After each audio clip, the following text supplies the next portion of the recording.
कबीर वैराग्य सत्संग में आपका स्वागत है। चैनल को सब्सक्राइब अवश्य करें। आपके चरणों में माथा झुक गया और उसी जगह से जीवन ऐसा परिवर्तन हुआ कि माता पिता को मैंने कहा कि अब मैं साधु बनने का निर्णय ले लिया हूं, मुझे साधु बनना है। जीवन बदल गया। गुरु के सुमिरन मात्र से नासत विघ्न अनंत, ताते सर्वारंभ में ध्यावत है सब संत। गुरु की महिमा अनंत है, अनंत किया उपकार, लोचन अनंत उघारिया, अनंत दिखावन हार,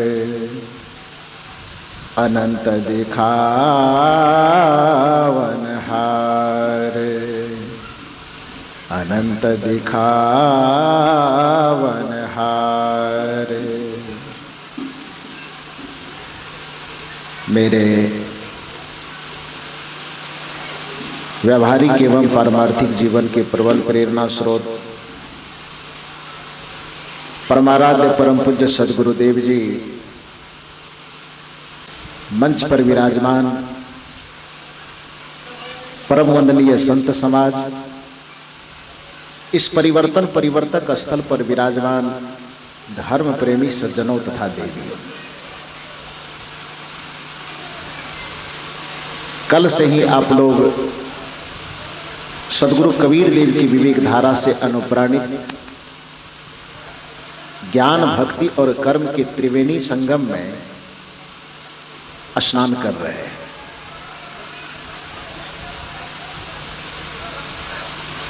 सत्संग में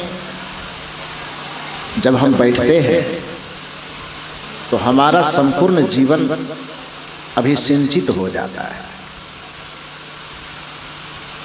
सत्संग को सभी तीर्थों से श्रेष्ठ कहा गया, सत्संग को सभी व्रतों से श्रेष्ठ कहा गया, सत्संग को सभी पूजा से श्रेष्ठ कहा गया, सत्संग को सभी भक्ति से श्रेष्ठ कहा गया। कारण यह है कि सत्संग में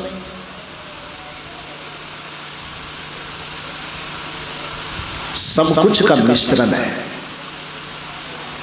सत्संग साधना और अनुभव के आकाश से छन करके बरसने वाला विचार है।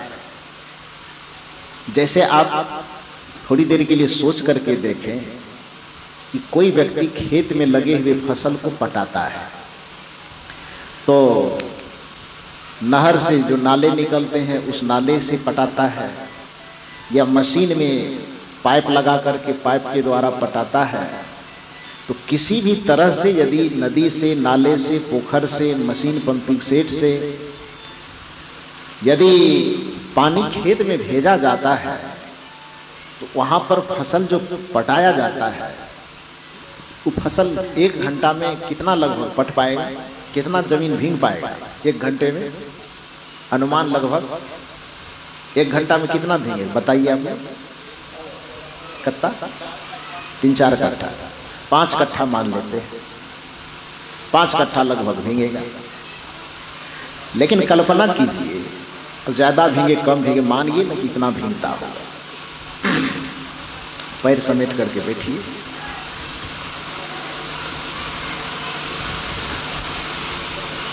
तो मैं कह रहा था कि 5-6 कट्ठे लगभग भीगेंगे। उसमें भी जो फसल है उस फसल का जड़ भीगेगा। जड़ से हो सकता है 1 इंची ऊपर भीगे। लेकिन कल्पना कीजिए कि 1 घंटा छोड़ दीजिए, 10 मिनट 5 मिनट ही आसमान से मूसलाधार बारिश हो जाए, अब पूरे बिहार हो जाए, पूरे भारत हो जाए, तो 5 मिनट की बारिश में कितना जमीन भीगेगा? कितना जमीन भीगेगा? यदि पूरी दुनिया में 5 मिनट बरस जाए तो शायद उसका पानी भीगने की बात तो छोड़िए, वो कितना जगह को भसा देगा ये भी कहना मुश्किल है। तो 5 मिनट का जैसा बारिश का पानी है, और पंपिंग सेट से, कुआं से, पोखर से यदि पानी पटाने की हम कोशिश करते हैं तो 1 घंटे में मुश्किल से 5-6 कट्ठे जमीन को हम पटा पाए। उसमें भी फसल का जड़ भीगेगा, लेकिन 5 मिनट ही यदि मूसलाधार बारिश हो जाए तो 5 मिनट में पूरे पृथ्वी को पटाया जा सकता है।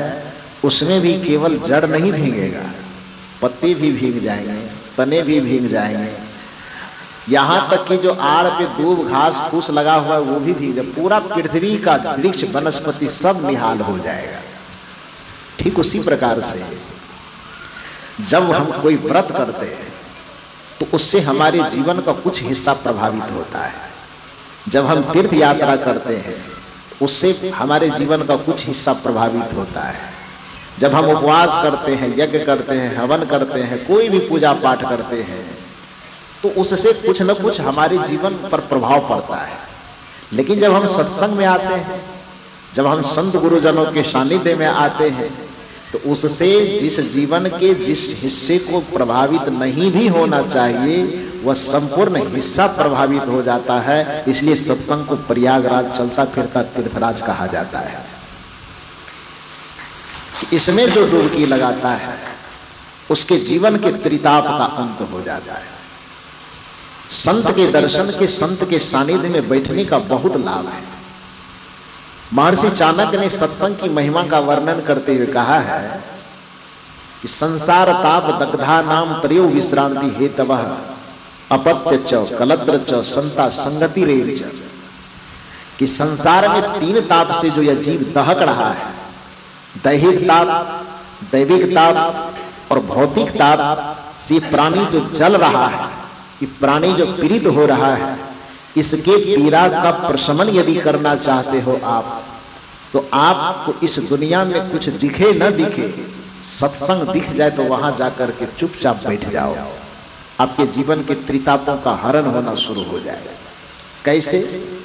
इसके संबंध में परम पूज्य सदगुरु श्री अभिलाष साहब जी कहा करते थे कि जैसे जेठ की दोपहरी में रास्ता चलते चलते कोई व्यक्ति तब जाए, धूप से परेशान हो जाए, तो क्या करता है? एक छायादार वृक्ष की तलाश करता है और छायादार वृक्ष को देख करके वहां जाकर के बैठ जाता है। थोड़ी देर जब छायादार वृक्ष के नीचे वह बैठता है तो धीरे धीरे उसका तन मन सब कुछ शीतल हो जाता है और वह गर्मी से मुक्ति पा जाता है। पता है ना? तो पूज्य गुरुदेव जी कहते थे कि जैसे गर्मी से, धूप के ताप से बचने के लिए व्यक्ति छायादार वृक्ष के नीचे जाकर के बैठता है, उसी प्रकार से जिस व्यक्ति के मन में और आत्मा में पीड़ा, संकट और समस्या का अनुभव होता हो, उस संकट पीड़ा के ताप से बचने के लिए आदमी को सत्संग की छाया में जाकर के बैठ जाना चाहिए, तो उसका ताप अपने आप हरण होने लगता है।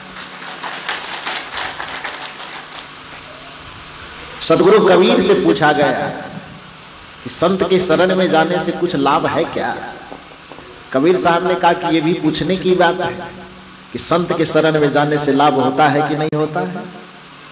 अरे तुम जान करके गए तो लाभ ही लाभ है। कदाचित तुम अनजाने में भी साधु संगति में पहुंच गए, संत के शरण में पहुंच गए अनायास भी, तो भी लाभ होगा। कहा कैसे? तो कबीर साहब तो इस धरती के ऐसे महापुरुष हैं जिनके पास उदाहरणों की कमी ही नहीं है, क्योंकि दुनिया के और विचारक उदाहरण कहीं से खोजते हैं और कबीर साहब उदाहरण खोजते नहीं, कबीर साहब उदाहरण को पैदा करते हैं। कबीर साहब को मानव को समझाने के लिए कोई भी उदाहरण वेद शास्त्र उपनिषद से लाने की आवश्यकता नहीं पड़ती, बल्कि कबीर साहब ऐसे विद्वान हैं, ऐसे महापुरुष हैं जिसके संबंध में डॉक्टर हजारी प्रसाद द्विवेदी ने कहा कि कबीर भाषा के डिक्टेटर है। एक होता डायरेक्टर, एक होता डिक्टेटर। डिक्टेटर का मतलब होता तानाशाह। जब कोई आदमी मालिक हो जाता है तो अपने अधीन रहने वाले को जैसा चलाना चाहता है वैसा चला लेता है। तो डॉक्टर हजारी प्रसाद द्विवेदी ने जब कबीर की विद्वता का मूल्यांकन किया तो उन्होंने कहा कि कबीर भाषा के डायरेक्टर ही नहीं है, कबीर भाषा के डिक्टेटर। वो भाषा को जब जैसे उंगली के इशारे पे नचाना चाहता है, वो कबीर साहब भाषा को अपने उंगली के इशारे पे नचा देता है। कबीर साहब को अपनी बात कहने के लिए व्याकरण की शरण में नहीं जाना पड़ता है, बल्कि कबीर के सामने व्याकरण को नतमस्तक हो जाना पड़ता है। कबीर साहब उदाहरण को ढूंढने के लिए वेद शास्त्र उपनिषद के पास नहीं जाते हैं, बल्कि कबीर साहब रास्ता चलते चलते जिस घटना को देख लेता है, जिस दृश्य को देख लेता है, उस दृश्य में से ही एक नया वेद निकाल करके लोगों को समझाने के लिए प्रस्तुत कर देता है। इसका उदाहरण आप देख सकते हैं। कबीर साहब रास्ते से जा रहे हैं, चलते चलते चलते चलते एक लंबा खजूर का वृक्ष दिख गया। अब लंबा वृक्ष को ज्ञान से क्या लेना देना है, उससे ज्ञान से तो कुछ लेना देना नहीं। लेकिन कबीर साहब ने उस लंबे खजूर के पेड़ को भी ज्ञान का सीख का एक आधार बना दिया और एक नया मंत्र दिया दुनिया को। बड़ा हुआ तो क्या हुआ, पढ़ते हैं ना, ये हम लोग बचपन से पढ़ते हैं, आप लोग भी पढ़े होंगे। बड़ा हुआ तो क्या हुआ, जैसे पेड़ खजूर, पंथी को छाया नहीं, फल लागे अति दूर। रास्ते के बगल में खड़ा खजूर का वृक्ष भी सोचता होगा कि मेरा जीवन धन्य हो गया कि कबीर साहब की नजर मेरे ऊपर पड़ गई। नहीं तो सब लोग मुझे केवल तारी चुबाने के लिए, रस चुबाने के ही काम में लाता था। कबीर साहब की दृष्टि पड़ी तो हमको वेद के जैसे मंत्र का जगह मिल गया और लोग मेरे नाम का गुणगान करते हैं कि बड़ा हुआ तो क्या हुआ, जैसे पेड़ खजूर, पंथी को छाया नहीं, फल लागे। कदाचित कबीर साहब ना होते तो खजूर के वृक्ष को ये सौभाग्य नहीं मिलता, सब दिन रस चुबाने के ही काम में आता, तो वेद का मंत्र कभी नहीं बन पाता। तो कबीर साहब के पास कितनी क्षमता है कि एक खजूर के वृक्ष को भी वेद के मंत्र बनने का सौभाग्य दे सकता है। तो हम आदमी के दुख को हरने की उसमें कितनी क्षमता होगी, कल्पना करके देखिए, तो सोच के देखिए। कबीर साहब रास्ते से चल रहे हैं, चलते चलते देखा इन माता लोगों के ऊपर नजर पड़ी, आंगन में बैठ करके कुछ दाल बना रही थी कि आटा पीस रही थी कि बेसन पीस रही थी। पीसते पीसते पीसते पीसते अचानक कबीर साहब की नजर पड़ गई इन लोगों के ऊपर, इन लोगों के कार्य के ऊपर। कबीर साहब ने एक नया मंत्र तैयार किया। चलती चक्की देख के दिया कबीरा रोई, दो पाटन के बीच में साबुत बचा न कोई। है किसी वेद की जरूरत? अपनी बात कहने के लिए, इस मनुष्य को समझाने के लिए कोई उपनिषद की जरूरत है? कोई विद्यालय महाविद्यालय की? रास्ते चलते चलते जो घटना, जो दृश्य, जो परिस्थिति सामने में आ रही है, सदगुरु कबीर के सांचे से ढल करके निकलने के बाद वही वेद शास्त्र उपनिषद का मंत्र बन जाता है। कबीर साहब रास्ते से जा रहे हैं, चलते चलते देखा कि एक कुम्हार बेचारा घड़ा बना रहा है, मिट्टी को रौंद रहा है और अपने आदमी होने का जो दबंगिरी है वो मिट्टी पर निकाल रहा है। घर परिवार में झगड़ा होता होगा, कुछ गुस्सा होगा माथे में, तो परिवार के बच्चों को, पत्नी को बेचारा मसल नहीं पाता होगा, डरा नहीं पाता होगा, धमका नहीं पाता होगा। तो परिवार के सदस्यों के द्वारा दिया गया जो दर्द था उसको वो मिट्टी पर निकाल रहा था। रगड़ते रगड़ते पैर से कह रहा था कि आज तुमको मसलिए दे। पत्नी तो हमको मसलने देती नहीं है, बच्चे तो हमको मसलने देते नहीं है, परिवार के कोई सदस्य हमको मसलने के लिए देते नहीं, क्रोध को प्रकट करने का मौका ही नहीं था। हम एक बार डांटते हैं तो उधर से 5 डांट मिल जाता है। अब मिट्टी लगा बेचारे को सस्ता, बस सबके हिस्सा को झाड़ने के लिए मिट्टी को ही रगड़ रहा है और रगड़ करके मोछ पिटाव दे रहा है, आज पूरा मसल करके एकदम बर्बाद कर देंगे। इतने अभिमान पूर्वक उस मिट्टी को मसल रहा है, रगड़ रहा है कि कबीर साहब ने उससे पूछा कि क्या कर रहे हो? उसने कहा क्या कर रहे, दिखाई नहीं दे रहा है, आज इसको मसल करके पूरा खत्म ही कर देंगे। कबीर साहब उसके अभिमान पूर्वक बातों को सुन करके कहते हैं, माटी कहे कुम्हार से तू क्या रोंदे मोह, अरे तू हमको क्या रगड़ेगा। अब मिट्टी कहीं बोलता नहीं है, लेकिन कबीर साहब के शास्त्र से बात निकली है तो मिट्टी को ही बोलवा रहा है। माटी कहे कुम्हार से तू क्या रौंदे मोहे, एक दिन ऐसा आएगा मैं रौंदूंगी तोहे। कबीर साहब कहते हैं, एक घड़ा बनाने वाले भाई, तू कहता है कि मैं इस मिट्टी को रौंद रहा हूं, लेकिन मुझे तो कुछ उल्टा ही दिखाई दे रहा है।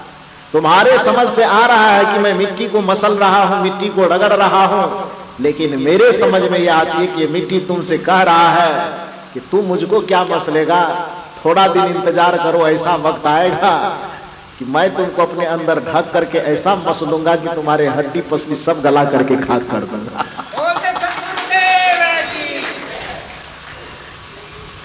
ये मिट्टी से भी वेद मंत्र निकालने की क्षमता किसके पास है? कि पूरे धरती पर एक ऐसे महापुरुष है जिनका नाम सदगुरु कबीर है।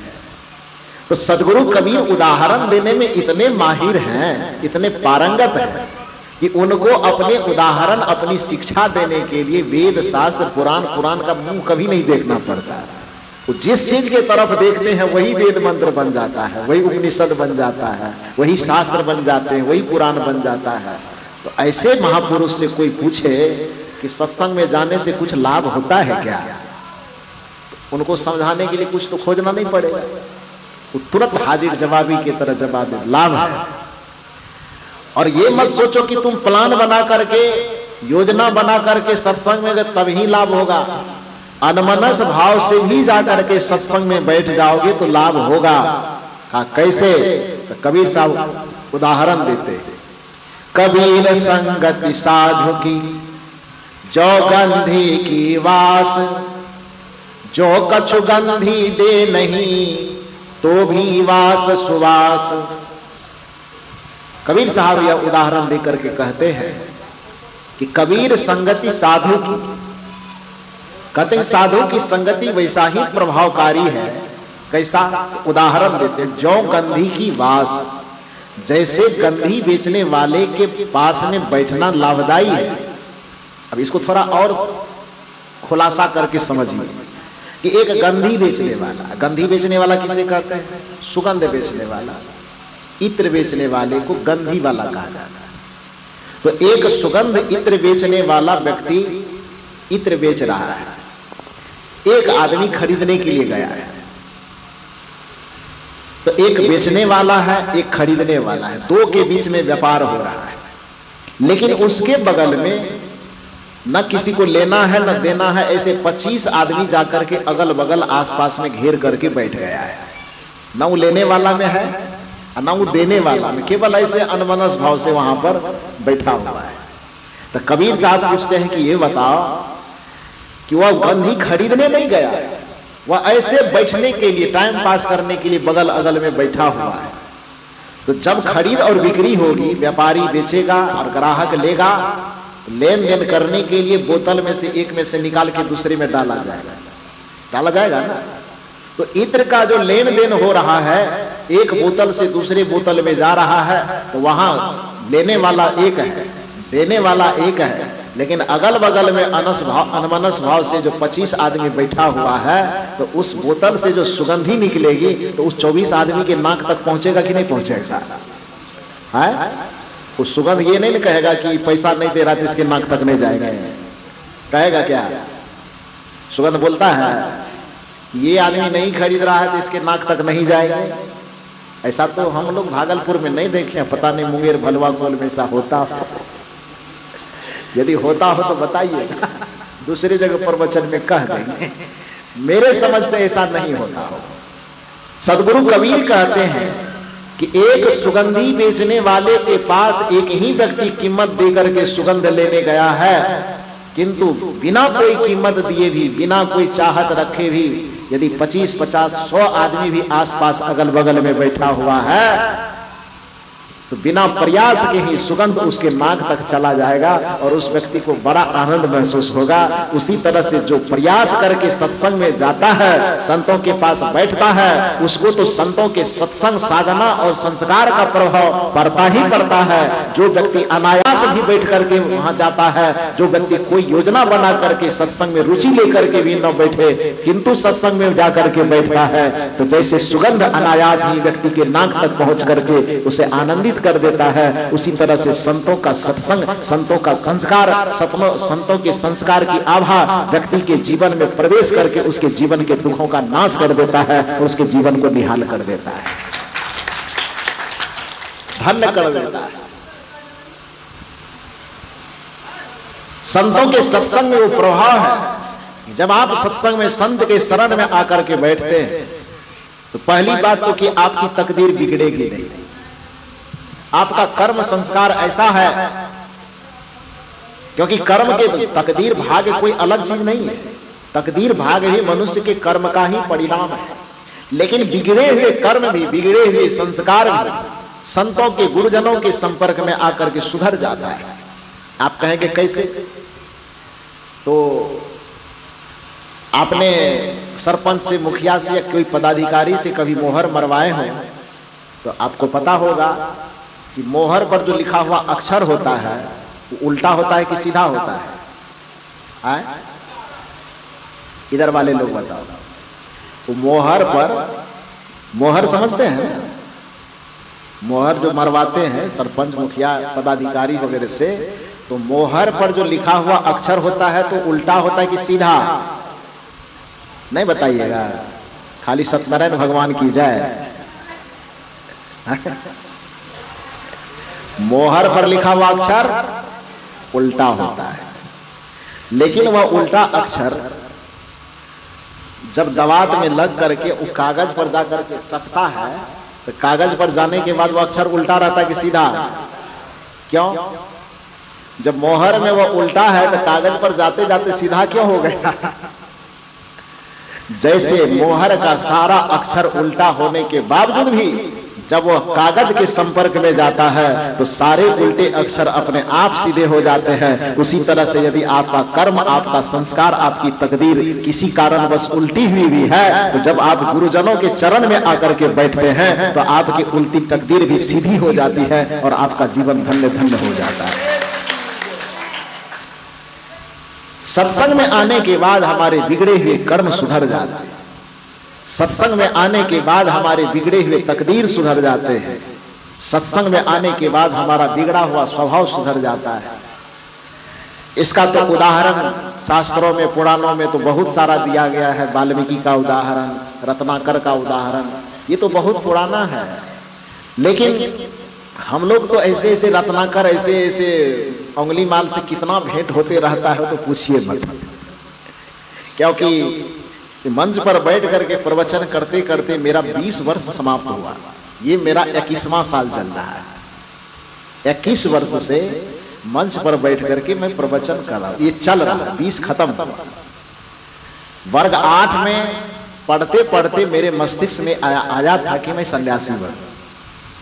संस्कार बड़ा अच्छा था बचपन से ही, क्योंकि बच्चा थे तो उस समय तो पता नहीं होगा किसको संस्कार कहता है, किसे क्या कहता है। लेकिन अब बचपन के दिनों को अभी याद करते हैं तो तब पता चलता है कि वाकई में संस्कार बहुत ही अच्छा था हम लोगों का, और उसमें माता पिता, परिवार, समाज का तो अद्भुत योगदान था। दुनिया में कोई भी व्यक्ति महान बनता है या दुनिया में कोई भी व्यक्ति शैतान बनता है, उसमें सबसे बड़ा योगदान सबसे पहले उसके परिवार का और माता पिता का होता है। ध्यान दीजिए इस बात पर। किसी को भी भगवान बनाना हो तो माता पिता यदि सुधर जाए तो अपने बच्चे को वह भगवान बना सकता है। दुनिया, पूरे दुनिया के विश्वविद्यालय बच्चे को सुधारने में लग जाए, अब माता पिता, परिवार का माहौल यदि बिगड़ा हुआ रहेगा तो पूरे दुनिया के विद्वान, पूरे दुनिया की यूनिवर्सिटी मिलकर के भी उसकी शैतानियत को बदल नहीं सकता है, उसको भगवान नहीं बना सकता है। आज जो हम लोगों के अंदर कुछ भी अच्छाई देखते हैं तो मैं ये दावे के साथ कह सकता हूं कि इस अच्छाई में जितना योगदान संत का, गुरु का, शास्त्र का, जो भी है वो बाद का है। लेकिन सबसे पहले हम लोगों के एक अच्छा इंसान, एक अच्छा संस्कारी, ये हम लोगों के माता पिता ने बनाया। या हम ही अपनी बात ही क्यों करूं, दुनिया के जो भी महापुरुष हैं, जिसके भी अंदर आप विशेष गुण देखते हैं, जिनके भी उन अंदर आप अच्छाई देखते हैं, तो उन अच्छाई का सबसे पहला बीज माता पिता, परिवार के माहौल के द्वारा ही रोपा जाता है। मुझे याद है कि बचपन में मेरी माता जी मुझे बिना स्नान के कभी नहीं खाने देती थी। जब मैं स्नान करके आता था तो पानी कभी बिना तुलसी का पत्ता पानी में डाले पानी कभी नहीं पीने देती थी। स्नान करके आते थे, जो भी उस समय का जो भी पूजा पाठ प्रार्थना जो भी होता था थोड़ा बहुत ध्यान करवाती थी माता जी। और सबसे खासियत तो ये है कि मेरी माता जी जिस समय कुंवारी अवस्था में थी, अपने उम्र के वो 14 वर्ष की अवस्था में थी, उसी समय से वो सदगुरु श्री अविलास साहब जी के पुस्तक को बीजक को पढ़ा करते थे, रामायण को पढ़ती थी, बीजक को पढ़ती थी। रामायण बीजक हम लोगों को माँ के दूध से मिला है, माँ के दूध से ही उसको पी करके आए। तो वो जो पढ़ती थी, सन्यासी बनने में भी या हम लोगों के एक तरह से कहिए कि अच्छा रास्ते में आने का भी वही कारण बना। क्योंकि एक घटना सुनाओ, हो सकता है आप लोग हंसिएगा मेरे ऊपर, तो मुझे तो नहीं बताना चाहिए, लेकिन उसमें कुछ अच्छी प्रेरणा है इसलिए मैं बता देता हूँ। मेरे ऊपर हंसिएगा नहीं, पहले वादा कीजिए, हंसिएगा नहीं ना? वादा कर दिया, अब हंसिएगा नहीं, तब मैं बता रहा। बचपन में मैं पढ़ाई में करने में तो तेज था, लेकिन विद्यालय जाने से मुझे बहुत डर लगता था। मैं विद्यालय नहीं जाना चाहता था। जैसा सब बच्चा नटखट होता है, माता पिता के सामने जिद करता है, उस तरह मैं भी जिद करता था, मैं विद्यालय नहीं जाऊंगा। तो मेरी माँ विद्यालय भेजने के ख्याल से प्रत्येक दिन एक डब्बा बिस्कुट देती थी। उस समय 3 रुपए में कोई बिस्कुट आता था, तो वो बिस्कुट देती थी। उसको ले करके तब हम विद्यालय जाते थे। देते देते 10 दिन 15 दिन महीना दिन दी होगी, फिर उनको लगा होगा कि सब आदत लग जाएगा तो खराब हो जाएगा, तो अपने तरीके से वो शायद उछड़वाना चाहती थी। तो एक दिन कहती है कि दुकानदार को जाके बता दी होगी, हमें बाद में पता चला, बड़ा हुए तब पता चला, उस समय नहीं चला था। दुकानदार को जाकर के बोल दी होगी कि आज यदि आएगा भी तो कह दीजिएगा कि बिस्कुट खत्म हो गया है। तो दुकानदार के पास हम सब दिन की तरह गए, कहे बिस्कुट दे दीजिए। तो उसको तो पहले सिखा दिया होगा, तो दुकानदार कहा कि बिस्कुट खत्म हो गया है। तो मैं रोते रोते आंख मलते मलते आया माँ के पास में, कहा आज विद्यालय नहीं जाऊंगा। कहे क्यों? बिस्कुट लेने गया तो कह रहा है कि खत्म हो गया, तो दूसरी जगह से ला करके दो। तो माँ ने कहा सब दिन खाते ही हो, एक दिन नहीं खाओगे तो क्या होगा? हम कहे एक दिन स्कूल नहीं जाएंगे तो क्या होगा? बिस्कुट जब तक नहीं मिलेगा स्कूल नहीं जाएंगे। जिद पे अड़ गए। तो माँ बोली अच्छा ऐसा है कि सब दिन तो देते हैं? बोले हाँ। दुकानदार को बोल देते हैं तुम्हारे 4 बजे तक में छुट्टी होंगे, तब तक मैं बाजार से बिस्कुट खरीद के ले आएगा। आज विश्वास करो, विद्यालय चले जाओ और वहां से लौट करके आओगे तब बिस्कुट तुमको मिल जाएगा। तो मैं जाना तो नहीं चाह रहा था, फिर भी अब उपाय क्या था? मैंने सोचा कि अच्छा कोई बात नहीं, पहले नहीं मिला लौटने के बाद मिल ही जाएगा। और माँ कह रही तो गलत तो नहीं कह रही, दे दे। पहली बार में भरोसा कर ले, लेकिन भरोसा करना नहीं चाहिए। भरोसा कर लिए कि मिल जाएगा। और विद्यालय से जब लौट करके आया तो सच पूछिए तो उस दिन पूरा पढ़ाई जितना क्या पढ़ा रहा है नहीं पढ़ा रहा है कुछ समझ में नहीं आ रहा, खाली यही ध्यान में रहता था कि लौट के जाएंगे तो बिस्कुट का डब्बा मिलेगा। वहां से आए, माताजी से मैंने कहा बिस्कुट का डब्बा लाओ। माँ के अभी किताब रखे नहीं हो, तुरंत बिस्कुट ख्याल आ गया। भोजन बना हुआ है, दाल भात सब्जी पापड़ कुछ भी बना वो खाओ, बिस्कुट क्या अब कर लेना। मैंने कहा बिस्कुट दे दीजिए। माता जी कही कि खाना खा लो। हम भी जिद करते गए, माँ जी भी कहती रही खाना खाओ, बिस्कुट नहीं मिलेगा। तो मैं जब जैसे जिद किया 1-2 बार तो अवसर बिस्कुट तो नहीं मिला, मेरे गाल पे 2 तमाचा लग गए। और जैसे तमाचा मारी तो एक तो पहले से नाराजगी थी ही, एक तमाचा लगा तो एकदम रोना धोना शुरू किए। जमीन पे घोलट के वहां और वहां से घोलट के यहाँ आए। थोड़ी देर रोते रोते रोते रोते मैं सोच ये रहा था कि जितना चोट नहीं लगी तो उससे ज्यादा घट रहा था। इतना चिल्लाएंगे कि माँ परेशान हो जाएगी, लेकिन हम खूब चिल्ला रहे थे। और चिल्लाते चिल्लाते चिल्लाते चिल्लाते 5 मिनट के बाद जब ऐसे आंख उठा करके देखते हैं तो देखते कि माँ वहां है ही नहीं, माँ तो कहीं चली गई। तो मन में आया कि इतना घुलट पुलट रहे, जिसके लिए इतना चिल्ला रहे, वो देख ही नहीं रहे, तो चिल्लाने से क्या फायदा, उठ करके खड़ा हो गए। खड़ा हो गए। उसके बाद मन में आया कि मार लग ही गई है, रो भी लिए हैं, आज तो छोड़ेंगे नहीं, पैसा जाते निकालेंगे अलमारी में से।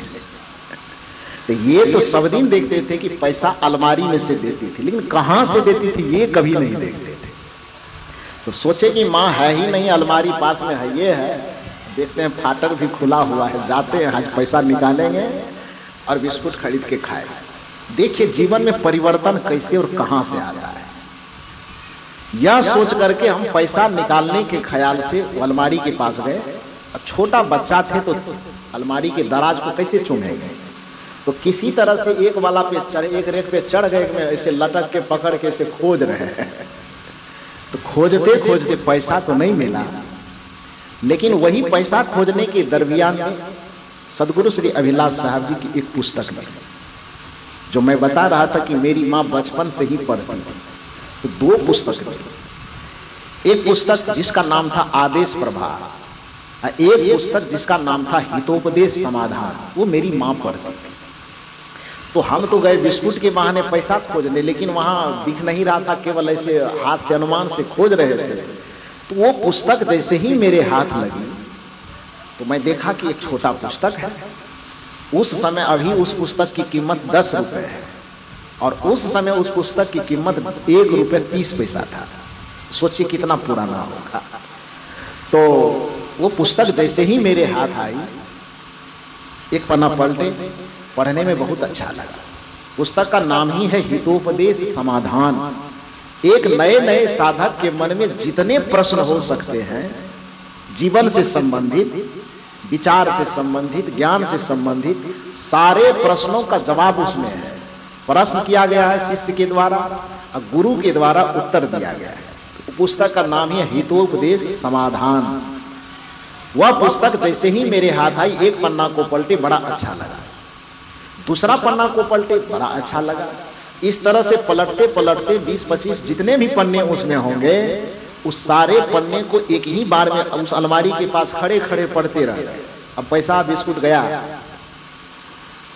संजोग से माँ आई, मुझे पता चला कि माँ आई है, लेकिन यहाँ तो पढ़ रहे हैं, तो माँ आएगी भी तो क्या करेगी। वो भी बेचारी जैसे आकर के देखी कि किताब पढ़ रहा है, तो वो भी संतुष्ट होकर के आराम से लौट गई। और किताब को पढ़ने के बाद, वह पुस्तक पढ़ने के बाद, मेरा जितना नटखटापन था, बदमाशी था, शैतानी, माता पिता को परेशान करने वाला बचपना कहिए, उसी समय मेरी बचपना मर गई। उसी समय जो मेरे मस्तिष्क में दुनियादारी, भगवान भगवती, पूजा पाठ, फलाना चिलाना, जो कुछ भी था, सब चीज दिमाग से निकल गया।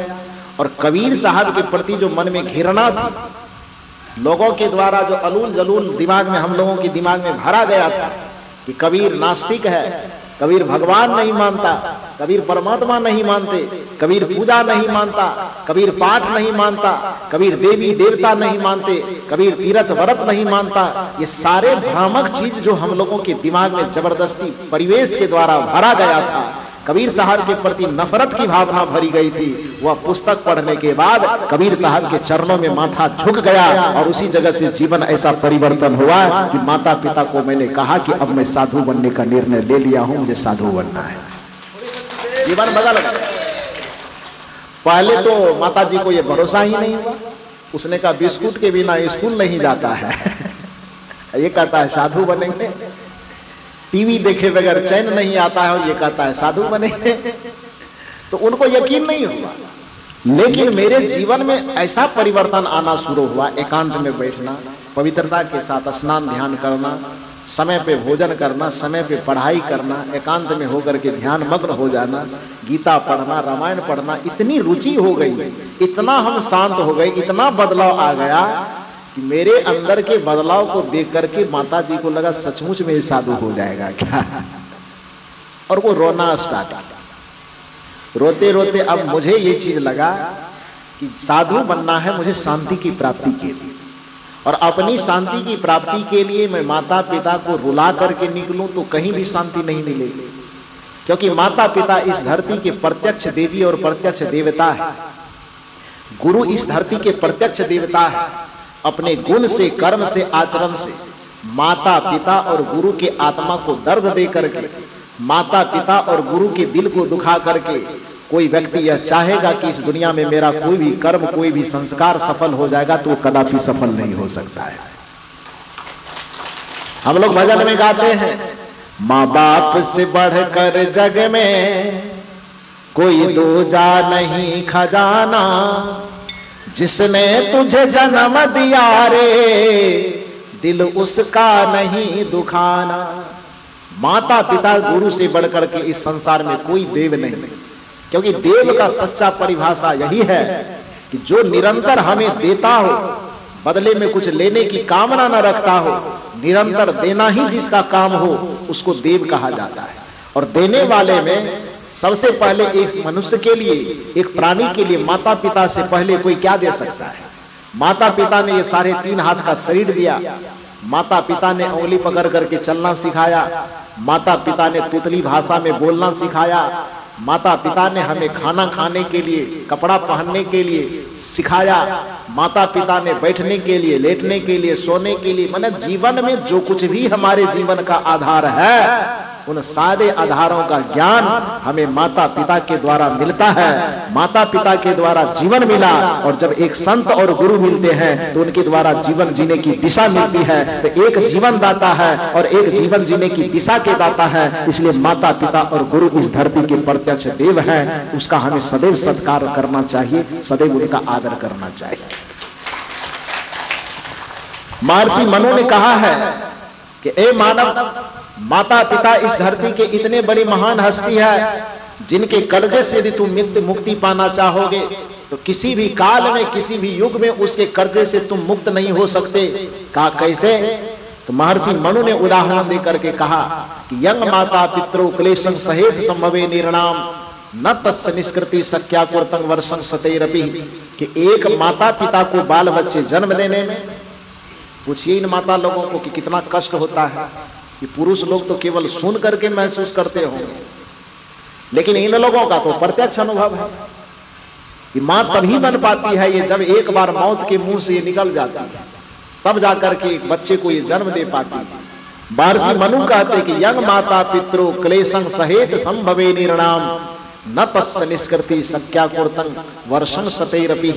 कि एक माता पिता को बाल बच्चे जन्म देने, उसको पढ़ाने में, लिखाने में, विद्वान, पहलवान, महान, चरित्रवान बनाने में माता पिता के पूरे जीवन के जो परिश्रम की लागत है, उस लागत के कर्जा से मुक्ति पाने के लिए यदि बच्चा अपने शरीर के चमड़ा को छील करके माता पिता को जूता बना के और उसको पहना करके रोड पर टहलावे, तो पर भी माता पिता के कर्जे से वह बच्चा मुक्ति नहीं पा सकता है। ये महर्षि मनु का कथन है।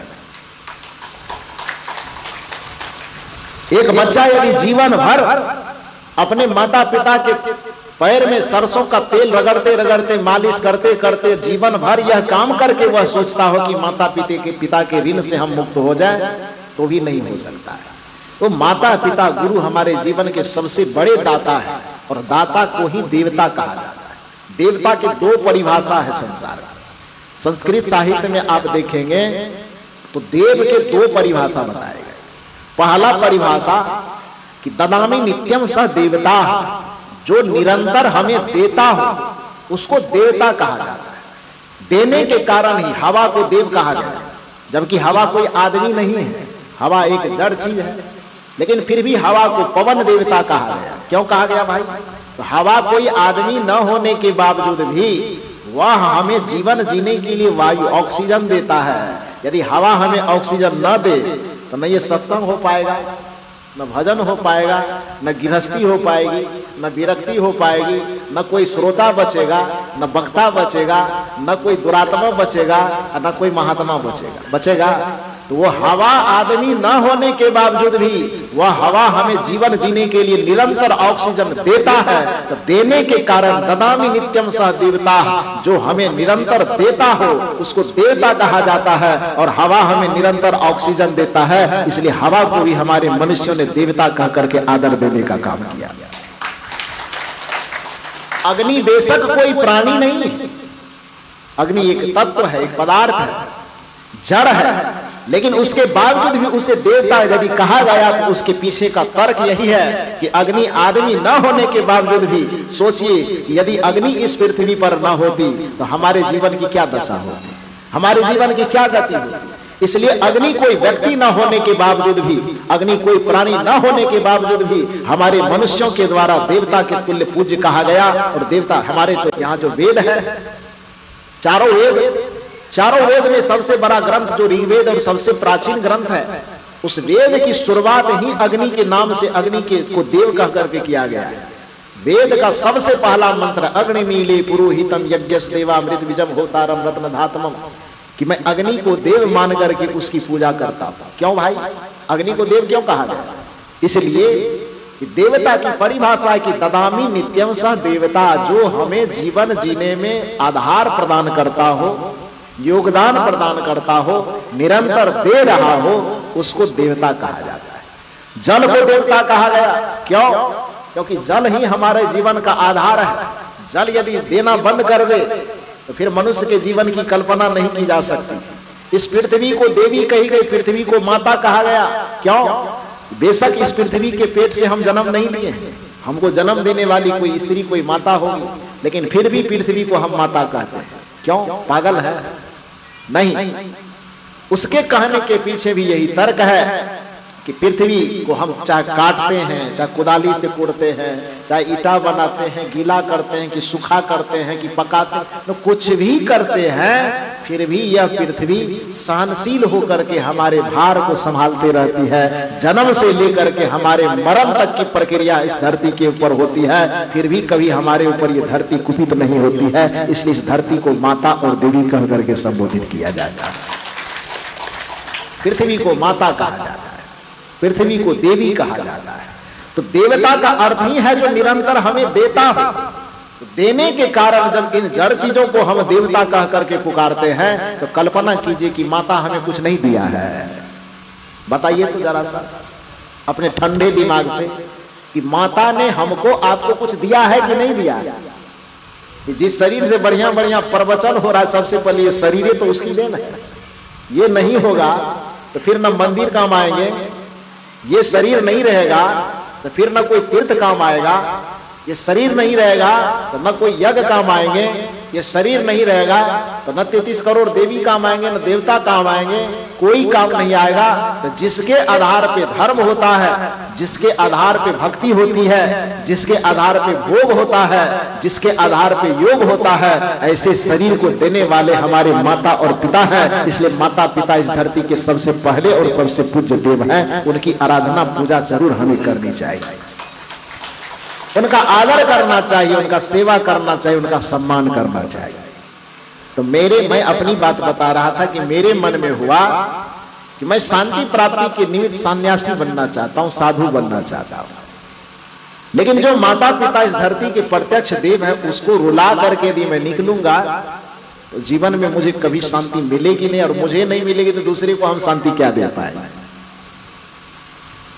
मन में एक विचार जगा कि जिन बातों को अपने मन को हमें जीवन भर समझाना है, और जरूरत पड़ने पर वही बात समझाने के लिए मुझे शास्त्री नगर भलवा कोल भी जाना है, तो जो बात मुझे हजारों लाखों व्यक्ति को पूरे जीवन भर समझाना है कि माता पिता भी इसी धरती के एक आदमी है, तो कोशिश पहले यहीं से करनी चाहिए।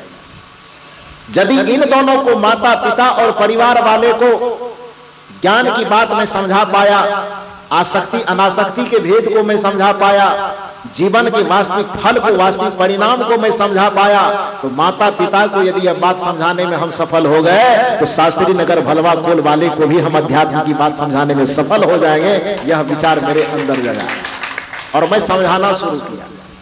समझाते समझाते तुरंत नहीं माना, समझाने में मुझे 2 साल लग गए। कितना दिन लग गया? 2 वर्ष। 8वां से समझाना शुरू किए थे और समझाते समझाते तब तक मैट्रिक में चले गए। और मैट्रिक की परीक्षा दिए, उस बीच में समझाते समझाते जैसे परीक्षा दिए तो रिजल्ट नहीं निकला, तो परीक्षा दिए, परीक्षा दे करके आए, अब बैठ करके समझाना शुरू की है, और जैसे ही समझा करके मैंने लगा कि अब समझ गया है, ठंडी सांस भरे, माता पिता भी ठंडी सांस भरे, और उसके बाद मेरा पीठ ठोकर के कहा, जा बेटा मैं तुझे दुनिया को दान करता हूँ, जो काम को शांति पाना और दुनिया के लिए भी शांति का रास्ता तैयार करना। जैसे ही पीठ ठोक करके माथा पर आशीर्वाद दिया, मैं घर से निकल करके आप लोगों की गोद में खेलने आ गया। तब आप लोगों के बीच में आया, और 2002 से निकल करके फिर संन्यास मार्ग की यात्रा पर चलते चलते चलते 2 साल उधर रहे, गंगा के उस पार में, क्योंकि जन्म स्थान मेरा मधेपुरा जिला पड़ता है, तो मैं उधर रहता था। लेकिन 2 साल के बाद फिर मुझे लगा कि वहां पर मेरे इतने जान पहचान वाले, इतने साथी हैं, क्लास फ्रेंड हैं, माता पिता कुल सगे संबंधी, कि मुझे लगा कि जिस उद्देश्य में से मैं साधना मार्ग में आया हूं, इतने सगे संबंधी और मित्रों के बीच में रह करके वो साधना का काम पूरा नहीं हो पाएगा। परिणाम यह हुआ कि उधर से खोजते खोजते भटकते भटकते गंगा के इस पार पहुंच गए, और इस पार में भी भागलपुर जिला के कहलगांव में पहुंच गया, और कहलगांव में एक अनजाने जगह पर जाकर के पहाड़ की तराई में, पहाड़ के पत्थरों के नीचे रह करके, और थोड़ा दिन अपने गुण से, अपने विचार से प्रभावित करके वहां के समाज के लोगों को अपने तरफ आकर्षित किया। फिर समाज के लोगों ने मनसा बनाई, और उसके बाद कुछ जमीन दान देना शुरू किया, कुछ लोग बढ़े तो कुछ जमीन खरीदना शुरू किए, और लगभग 1.5 करोड़ रुपए की जमीन खरीद करके, और बहुत सुंदर आश्रम का निर्माण हुआ। और उसके बाद प्रचार प्रसार का कार्य कबीर साहब की कृपा से बड़ी ही बढ़िया तरीका से चल रहा है, और अब आप लोगों के बीच में मैं आया। कहने का ये अर्थ है कि 21 साल के दरमियान में जो ये प्रवचन करते करते समय जा रहा है, तो आप कल्पना कीजिए कि हम लोगों के पास में कोई रत्नाकर नहीं आया होगा, हम लोगों के पास में कोई उंगलीमाल नहीं आया होगा। हजारों रत्नाकर, हजारों उंगलीमाल हम लोगों के पास आकर के अपने जीवन की दिशा को बदलता है। एक दुरात्मा पुण्यात्मा में परिणत होता है, एक दुष्टात्मा पुण्यात्मा में परिणत होता है, एक महात्मा परमात्मा में परिणत होता है। इस साधु महात्माओं की इतनी बड़ी कृपा है। तो मैंने यह कहा कि आपके बिगड़े हुए तकदीर यदि कहीं बदलता है, वो सत्संग में आकर के बदलता है। आपके बिगड़े हुए कर्म यदि कहीं सुधरते हैं, तो सत्संग में आकर के सुधरता है। आपके जीवन के बिगड़े हुए किसी भी नक्शे का सुधार होता है, तो सत्संग में आकर के होता है। इसलिए सत्संग की बड़ी महिमा हमारे संत महापुरुषों ने गाई है। मैंने आपसे निवेदन यह किया कि यह सत्संग हमारे जीवन के त्रितापों को हरने में प्रमुख आधार है। सत्संग में जो व्यक्ति आता है, उसका मन निर्मल हो जाता है। सत्संग को ज्ञान की प्रवाही गंगा कहा गया है। एक गंगा जो जीवन को तारने के लिए प्रतीकात्मक रूप में बाहर में बह रही है, उसमें जीवन तरता नहीं। उसमें हमारे जीवन का जो ऊपरी हिस्सा है, तन का हिस्सा है, वह हो सकता है पवित्र हो सकता है कि उसमें जाने से कुछ लाभ हो, लेकिन जहां तक पाप से मुक्त होने का सवाल है, तो आज तक उस गंगा में स्नान करके कोई भी व्यक्ति पाप से मुक्त नहीं हुआ। लेकिन सत्संग रूपी गंगा में आज तक जिसने जिसने डुबकी लगाया, सबके जन्मों जन्मों के पाप सुधर गए और सबका जीवन निहाल हो गया। एक दुष्टात्मा पुण्यात्मा बन गया, एक पुण्यात्मा महात्मा बन गया, और एक महात्मा यदि कहीं कोई परमात्मा बन पाया तो सत्संग की गंगा में डुबकी लगाने से। इसलिए हमको सत्संग की गंगा में डुबकी लगाते रहना चाहिए। सत्संग की गंगा को बड़ा पवित्र कहा गया है। विचारक लोग गाते हैं, भजनोपदेशक लोग गाते हैं, सद्ज्ञान की गंगा प्रवाहित है, गुरुदेव आपके चरणों में होता है आकर मन निर्मल, गुरुदेव आपके चरणों में। इस सत्संग के ज्ञान गंगा में आकर के जो व्यक्ति अपना तन मन डुबाता है, और डूबने से डरता नहीं, कबीर साहब की भाषा में कहें तो कि जिन बोड़ा डूबन डरा रहा किनारे बैठ, जिन ढूंढा तीन पाइयां गहरे पानी बैठ, जिन बोड़ा डूबन डरा रहा किनारे बैठ। बाहर की गंगा में और इस ज्ञान की गंगा में एक महान अंतर यह है कि उस गंगा में स्नान करने व्यक्ति जाता भी है तो पर भी वहां पर डुबकी मारने से डरता है। पानी में डूबता है फिर भी वह था के जाता है कि कहीं ज्यादा पानी में डूब गए तो तरने के बजाय मर जाएंगे। गए हैं तरने के लिए, अब हो क्या जाएगा, मरने की बात हो जाएगी। तो वहां यदि डुबकी मारता भी है तो उसमें भी डर लगा। लेकिन इस सत्संग की गंगा में जब व्यक्ति आता है तब कबीर साहब कहते हैं कि यहां पर आने से किनारे बैठने वाला ही बर्बाद हो जाता है, बल्कि इसमें जितना गहराई में जो डूबता है तो वहां पर गहराई में डूबने पर व्यक्ति मर जाता है, और यहां पर गहराई में डूबने पर व्यक्ति भवसागर से तर जाता है। ये सत्संग के गंगा की विशेषता है। इसमें जो जितनी गहराई के समय डूबेगा, जितनी तल्लीनता के साथ, जितनी निर्भयता के साथ डूबेगा, वह व्यक्ति उतनी आसानी से और उतनी जल्दी तड़ेगा। और वहां पर जो जितना डूबेगा तो फिर वो मरेगा। बाहर की गंगा में, लौकिक गंगा में डूबने पर व्यक्ति मर जाता है, और ज्ञान गंगा में डूबने पर व्यक्ति तर जाता है। बाहर के गंगा में हमारे तन के मैल को धरे धोया जा सकता हो, लेकिन हमारे मन के मैल को, मन के पाप को नहीं धोया जाता। कहा जाता है, कहानी हमारे संत महापुरुष बताते हैं कि कुछ तीर्थयात्रियों की फौज लंबी कतार में चलती जा रही थी। उसी बगल से एक महात्मा जी जा रहे थे। तो महात्मा ने देखा वो लोग जो है वो कोई पीला वस्त्र पहने हैं, कोई गिरवा वस्त्र पहने हैं, कोई गंजी बनियान जंगिया पहने हुए हैं, कुछ लोग कांधे पे कांवड़ लिए हैं, कुछ लोग ऐसे हैं, पूरे रास्ते से जा रहे हैं। चलते चलते चलते चलते वेशभूषा तो बड़ा धार्मिक है, बड़ा भक्ति भावना से युक्त है, लेकिन उसका चाल चलन वो भक्त की तरह नहीं था। कपड़ा भक्त वाला है, वेशभूषा धर्म का पहना हुआ है, लेकिन किसी के हाथ में सिगरेट है, तो किसी के हाथ में गांजा है, किसी के हाथ में दारू का बोतल है, किसी के हाथ में और कुछ है।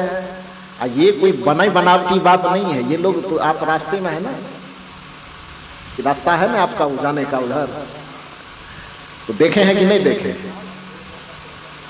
देखे हैं ना। तो इसलिए ये मत कहिएगा कि कबीर साहब का शिष्य इसीलिए उठपटांग बोलता है, कि नजर से देखते होंगे, तो इसलिए ये इल्जाम मत लगाइएगा। कहने का ये अर्थ है कि कोई गांजा लेके जा रहा है, कोई भांग रगड़ते जा रहा है, कोई और कुछ रगड़ते जा रहा है। तो महात्मा जी जो बगल से जा रहे थे, उसने कहा, भाई साहब आप लोग कहाँ जा रहे हैं? तो कहा, कहाँ जा रहे हैं? कपड़ा से नहीं दिख रहा है कि कहाँ जा रहे हैं।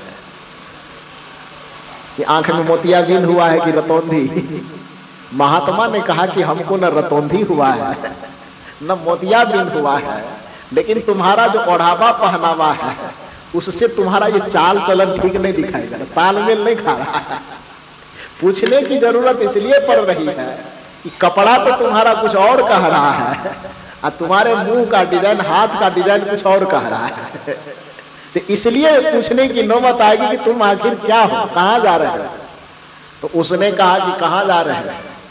पूजा करने जा रहे हैं भगवान का, भगवान को रिझाने जा रहे हैं, मनाने जा रहे हैं।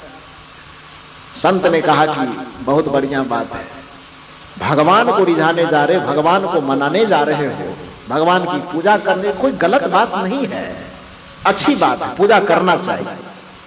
अपने सभ्यता, अपनी संस्कृति, अपनी मर्यादा के अनुसार कहीं सर झुकाने का स्थान है तो उस स्थान का आदर करना चाहिए। तुम जाते हुए कोई गलत बात नहीं है, लेकिन भैया मेरे तो ये बताओ कि भगवान के पास जाने में जब व्यक्ति दारू पिएगा तो सिनेमा नाच के रास्ते में जाने में व्यक्ति क्या करेगा?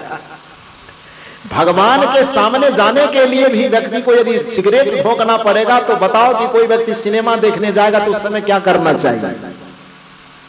भगवान के मंदिर जाने के क्रम में भी कोई व्यक्ति नशा दुर्व्यसन से मुक्त नहीं होगा, तो कोई व्यक्ति नाच देखने, ड्रामा देखने, ऑर्केस्ट्रा देखने जाए तो उस समय उसको क्या करना चाहिए? तुम ही फैसला करके बताओ। तुम जा कहां रहे हो, तो वहां जाने का तरीका भी, शुद्ध जगह पर जा रहे हो तो जाने का तरीका भी शुद्ध होना चाहिए। वरना तुम भगवान के पास पहुंचोगे तो भगवान के पास दुर्योधन भी पहुंचा था और भगवान के पास अर्जुन भी पहुंचा था, पहुंचा दोनों था, लेकिन याद रखना कि दुर्योधन कृष्ण के पास पहुंच करके भी विफल हो गया और अर्जुन कृष्ण के पास पहुंच करके सफल हो गया। तो अर्जुन पहुंचा है कि दुर्योधन पहुंचा है, मतलब इससे नहीं है, मतलब इस बात से है कि तुम्हारे पहुंचने का तरीका क्या है। यदि अर्जुन के तरह शुद्ध हृदय से भगवान के पास पहुंचे तो तुम्हें सफलता मिलेगी, लेकिन दुर्योधन की तरह यदि मलिन चित्त से, कपट भरा जीवन से यदि भगवान के पास पहुंचे तो वहां पहुंच करके भी तुमको जीवन में सफलता नहीं मिलेगी और शांति नहीं। तो तो भगवान के पास पहुंचना ही, मंदिर के पास पहुंचना ही ज्यादा मायने नहीं रखता है। मायने यह रखता है कि तुम अर्जुन के तरीके से पहुंचे हो कि तुम दुर्योधन के तरीके से पहुंचे। मायने यह रखता है कि तुम रावण के तरीके से पहुंचे हो कि वैद्यनाथ के तरीके से पहुंचे हो। भगवान शंकर को तो रावण भी अपने गोद में लिया था ना, अब भगवान शंकर को वैद्यनाथ बाबा भी अपने हाथ में लिया, दोनों लिया था। लेकिन रावण की पहचान नहीं बन पाई। पहचान किनका बना? वैद्यनाथ का बना। क्यों? क्योंकि वैद्यनाथ के अंदर पवित्रता थी और रावण शंकर को अपने गोद में उठाने का साहस रखने के बावजूद भी, सामर्थ्य रखने के बावजूद भी उसका जीवन विकार से भरा हुआ था, उसका हृदय कपट से भरा हुआ था। तो मतलब यह नहीं रखता है कि शिव जी को गोद में कौन उठाता है, मतलब यह रखता है कि उठाने वाले का जीवन कितना पवित्र है, कितना सदाचार से युक्त है। यदि जीवन सदाचार से युक्त हुआ तो तब तो शंकर आपके बस में होंगे, और जीवन यदि पवित्रता से भरा हुआ नहीं है, जीवन दुराचार, दुर्गुण, छल और कपट से भरा हुआ है, तो भगवान को अपने गोद में उठाने के बाद भी तू खाली रह जाएगा, तुमको कुछ मिलने वाला नहीं। मैं नहीं कह रहा हूं, ये तो शास्त्रों का उदाहरण है, ये तो परंपरा से प्रचलित बातों का उदाहरण है। ये सच बात है कि कृष्ण के पास दुर्योधन भी पहुंचा था, लेकिन क्या कृष्ण से लाभ दुर्योधन ले पाया था? क्यों नहीं ले पाया? तो यदि हम ये दावा करते हैं कि हम मंदिर जा रहे हैं तो भगवान हमको मिल ही जाएंगे, यदि हम ये दावा करते हैं कि हम मंदिर जा रहे हैं तो भगवान का आशीर्वाद हमको मिल ही जाएगा, तो अपने ही सनातन ग्रंथों का थोड़ा उदाहरण देख लेना कि दुर्योधन कृष्ण के पास पहुंच गया था तो क्या कृष्ण का उसको आशीर्वाद मिल गया? आशीर्वाद किसे मिला? अर्जुन को। तो आप जब भगवान के मंदिर में जाते भी हो तो ध्यान यह रखना कि आपके जाने का तरीका क्या है। कबीर साहब ने वो तरीका बताया कि चाहे मंदिर में जाए, भगवत सत्ता के पास जाए कि संत के पास जाए। कबीर साहब कहते हैं, संत दरस को जाइए। यदि थोड़ी सी भाषा में अंतर कर दीजिए तो मेरे तरफ से सुन लीजिए कि भगवंत दरस को जाइए। एक ही बात है। मतलब जो पवित्र सत्ता के पास आप जाना चाहते थे, चाहे वो पवित्र सत्ता संत हो, चाहे वो पवित्र सत्ता भगवंत हो, संत दरस को जाइए, भगवंत दरस को जाइए। तो जाने का तरीका क्या? तज ममता अभिमान, कपट को, दुर्व्यसन को, नशा को, झूठ को, चोरी को, हिंसा को तज करके तब जाइए। संत दरस को जाइए, तज ममता अभिमान, जो जो पग आगे बढ़े कोटिन यज्ञ समान। तो महात्मा ने कहा कि भैया तुम्हारा वेशभूषा तो मंदिर जाने वाला दिख रहा है, लेकिन तुम्हारे हाथ और मुंह का जो कार्यक्रम चल रहा है, कार्यक्रम नहीं कहना चाहिए, क्रियाक्रम चल रहा है। कार्यक्रम थोड़ा शुद्ध शब्द हो गया। क्रियाक्रम, क्रियाक्रम किसको कहा जाता है? हाँ, बाबा बता रहे हैं, क्रियाक्रम कहा जाता है जब मर जाता है उसके बाद जो काम होता है उसको क्या बोला जाता है? क्रियाक्रम। तो उसको जो काम कर रहा है उसको कार्यक्रम मत कहिए, कार्यक्रम थोड़ा पवित्र शब्द हो गया है, उसको क्रिया।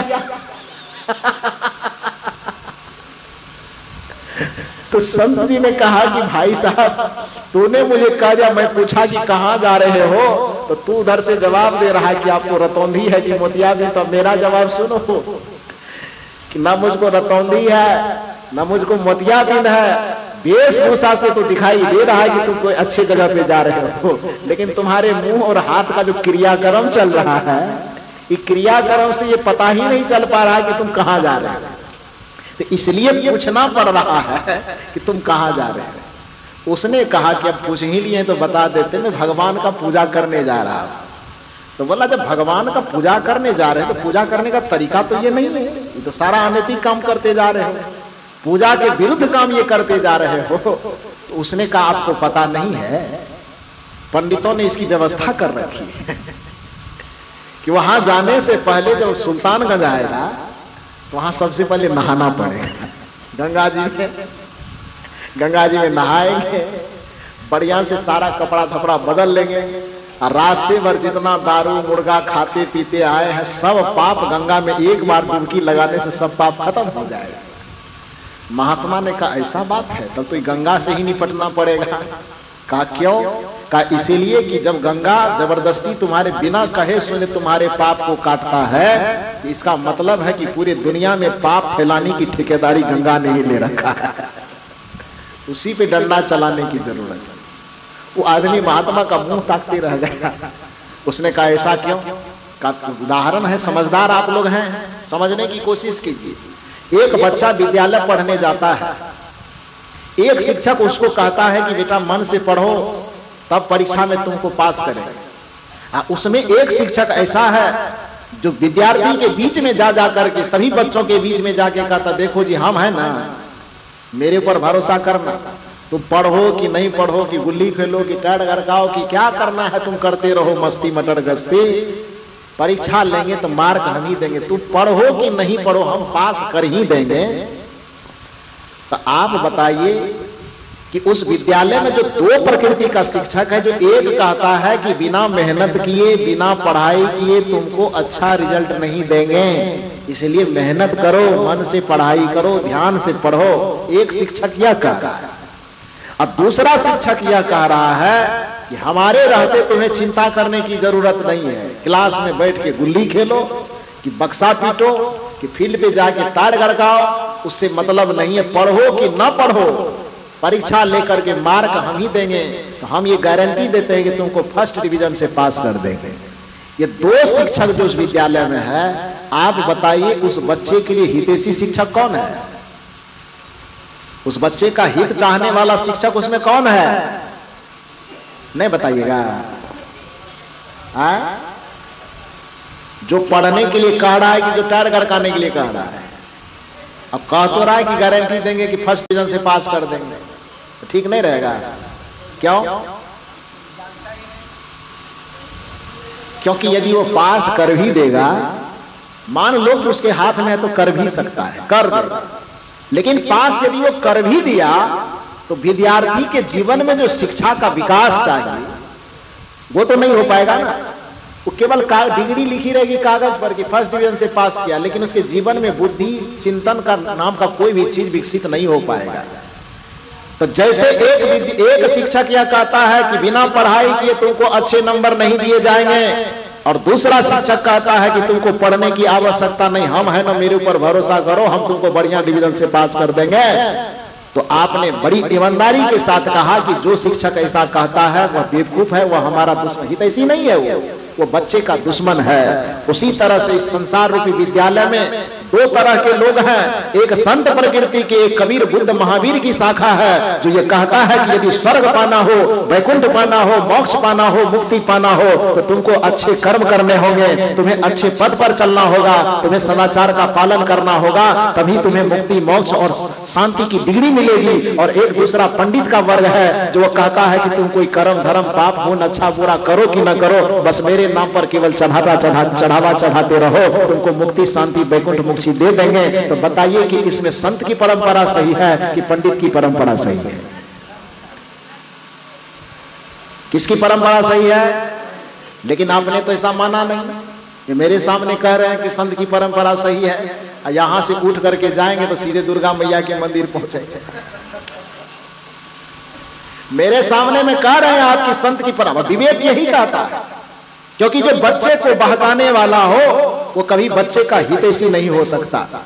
बच्चे को जो डट करके कहता हो कि तुम्हें पढ़ना ही पड़ेगा, पढ़ाई के अलावा पास करने का कोई उपाय नहीं है, उसी तरह से जो यह कहता हो, जो यह संत यह निर्देश देता हो कि तुम्हारे सुधरे हुए कर्म के अलावा तुमको मुक्ति देने वाला कोई नहीं है, तुम्हारे सुधरे हुए कर्म के अलावा, तुम्हारे शुद्ध आचरण के अलावा तुमको कोई शांति देने वाला नहीं है, तो समझना चाहिए कि वो संत पुरुष हमारे सच्चे हितैषी है। और जो टायर गड़काने वाले शिक्षक की तरह जो आकर के लालच देता हो कि थोड़ा मेरे नाम पे चढ़ावा कर दो, मुक्ति तुम्हें मिल जाएगी, चढ़ावा करो, मैं मंत्र पढ़ दूंगा, तुम पाप करो पुण्य करो, कोई मतलब नहीं, तुमको मुक्ति का डिग्री दे देंगे, तो समझ लेना चाहिए कि वो जो शिक्षक है वो धर्म का नेता है, वो हमको उबारने वाला नहीं है, बल्कि वो हमको धर्म के नाम पर डुबाने वाला है, वो हमको बर्बाद कर देने वाला है।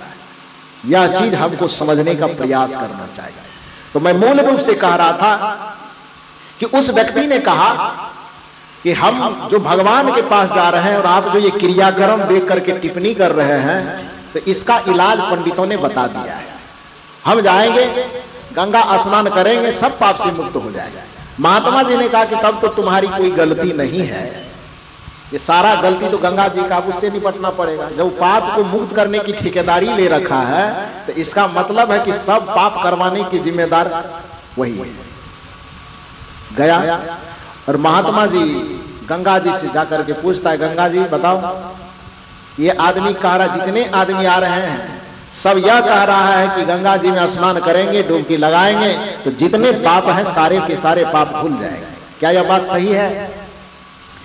गंगा जी ने कहा कि हाँ बात तो सही है, लेकिन पूरा सही नहीं है, थोड़ा सही है, थोड़ा गलत है। तो महात्मा ने कहा मतलब या तो पूरा सही होगा या पूरा गलत होगा। गंगा जी ने कहा नहीं, जो मैं कह रही मेरी बात को समझो, बात सही है लेकिन पूर्ण सही नहीं है, थोड़ा सही और थोड़ा गलत। का क्या इसका मतलब? गंगा जी ने कहा कि जो भी व्यक्ति डुबकी मार करके स्नान करने आता है उसके पाप का हरण तो मैं कर लेती हूं, लेकिन यह सच है कि उसके पाप को मैं अपने पास नहीं रखती हूं। तब कहा मैं अपनी धारा के साथ सभी पाप को बहाते बहाते समुद्र में लेके चली जाती हूं। तब पता चला कि अच्छा इसलिए समुद्र में इतना पाप पड़ा है तो सब समुद्र का पानी नमकीन हो गया। पानी तो बहुत ज्यादा है लेकिन एक चिड़िया तक को भी पीने के लायक नहीं। इसका कारण यही कि सब आदमी का पाप उसमें जाकर के घुला हुआ है। महात्मा जी ने कहा अच्छा अब इसीलिए समझ में आया मुझको, कोई बात नहीं, अब तुमको छोड़ के समुद्र से निपट लेंगे। समुद्र के पास गया और महात्मा जी ने कहा कि ऐसी ऐसी बात, आदमी अपना पाप गंगा में धोता है। गंगा ने कहा थोड़ा सच है, थोड़ा गलत है, पाप तो मैं धोती जरूर हूं लेकिन अपने पास रखती नहीं, उसको बहा करके समुद्र को दे देती हो। तो तुम स्टॉक क्यों रखते हो, पाप क्यों रखते हो? समुद्र ने कहा महाराज गुस्साइए मत, ये बात सही है कि गंगा के धारा के साथ पाप मेरे यहाँ आता है लेकिन हम भी उसको रखते नहीं है। कहा हम भी इसमें से वाष्प के द्वारा बस बादल को दे देते हैं। महात्मा ने कहा अच्छा इसीलिए बादल काला होता है क्या? अब समझ में आया कि बादल में जितनी कालीमा दिखाई देते सब पाप के कारण दिखाई देता है। अच्छा कोई बात नहीं, जब तुमको भी छोड़ते हैं लेकिन अब बादल को छोड़ेंगे नहीं। तो बादल के पास गया, कहा इतने काले हो फिर भी तुम्हारा दिमाग ठंडा नहीं हुआ है, और कितना काला बनोगे? कहा क्या हुआ महाराज? कहा हुआ ऐसे कि आदमी जा रहा था, रास्ते से जा तो रहा था मंदिर, लेकिन उसका काम ऐसा हो रहा था जिससे लग रहा था कि कहीं कोई दुष्ट स्थान पे जा रहा है। जब मैंने उनसे पूछा तो उसने कहा कि संसार में पाप धोने की व्यवस्था है, गंगा में डुबकी मारता हूँ पाप धुल जाता है। गंगा जी के पास गया कि तू पाप क्यों लेती है? गंगा जी ने कहा कि हम लेते हैं लेकिन रखते नहीं, समुद्र को देते हैं। समुद्र के पास गए, उनसे पूछे पाप क्यों रखते हो? समुद्र ने कहा कि महाराज आता है तो रख लेते हैं लेकिन हम भी अपने पास रखते नहीं, हम बादल को दे देते हैं। तो और उसी पाप के कारण तुम इतने काले बने हुए फिरते हो पूरे दुनिया में, तो दूसरे का पाप तू लेता क्यों है? बादल ने कहा कि महाराज गंगा जी ने जो बताया वह भी सही है, समुद्र ने जो बताया वह भी सही है, और साथ साथ मैं भी जो बता रहा हूं वह भी सही होगा। ध्यान से सुनिए, गंगा जी के द्वारा आदमी जो पाप करता है अपना पाप जाकर के वह गंगा में धोता है, और गंगा जी उस पाप को ला करके समुद्र को दे देता है, समुद्र वह पाप बादल को दे देता है। लेकिन कुछ देर के बाद में आसमान से ही नजर पसार करके ढूंढता हूं ये पाप किसका किसका किया हुआ है। यदि पता चलता है कि सब भलवा कुल वाले का है तो उड़ते उड़ते आता हूं और उसी के कपार पर मैं बरसा के चला जाता हूं। तो चाहे उस पाप से बचने की मनुष्य कितना भी कोशिश करे, लेकिन इतना चौहद्दी मार करके घूम कर भी कर्म का फल ऐसा है वो अपने पाप से मुक्त होने के लिए गंगा जाए कि समुद्र जाए कि प्रयाग जाए कि सरजू जाए कि नर्मदा जाए कि यमुना जाए, कहीं पर भी चला जाए, लेकिन वह पाप घूम करके कर्म फल के विधान के अनुसार घूमते घूमते घूमते घूमते घूमते फिर उसी के पास चला आए। यह प्रकृति का नियम है। जिस समय हम ग्रेजुएशन की पढ़ाई कर रहे थे 2004 to 7 मेरा बीए का सेशन था, हिंदी ऑनर्स था, उसमें सब्सिडरी विषय मेरा फिलॉसफी था। जब मैं फिलॉसफी की पढ़ाई कर रहा था तो कर्म फल का विधान कैसे होता है उसमें एक बहुत ही दार्शनिक अच्छी बात उसमें मुझे पढ़ने को मिली थी। आज मैं बता रहा हूं आप लोगों को। या तो एक संत महात्मा का उदाहरण हुआ कि कर्म का फल वो गंगा नदी से घूमते घूमते बादल होते होते उसके कपार तक आ गया, आया ना। लेकिन दर्शन शास्त्र के अनुसार कर्म का फल घूम करके कैसे आता है, उस दर्शन शास्त्र में समझाया गया था कि एक रास्ते से हम जा रहे हैं, रास्ते से चलते चलते चलते चलते अचानक अभी आम का महीना है, अब आम थोड़े दिन में पक जाएंगे, तो सड़क के किनारे में एक आम का पेड़ है, उसमें अच्छे अच्छे मीठे मीठे फल लगे हुए।